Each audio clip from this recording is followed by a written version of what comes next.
Yes, welcome back to Unbox Anish. So this week I came up with a new video. Actually, this is many people actually want to use white table also. So previously I was using this table. So I want to convert this table into white just for checking. So initially what I thought is like this small table. Already I made video, right?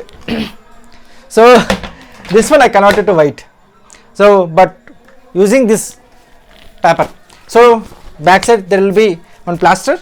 So you can just remove, attach this one. So for small table on the top, that is fine only, you can see it here, but if you see closely, right, on the edges it looks very bad. From Ikea we can purchase tabletop and keep on this. So let's quickly unbox that and see how it looks.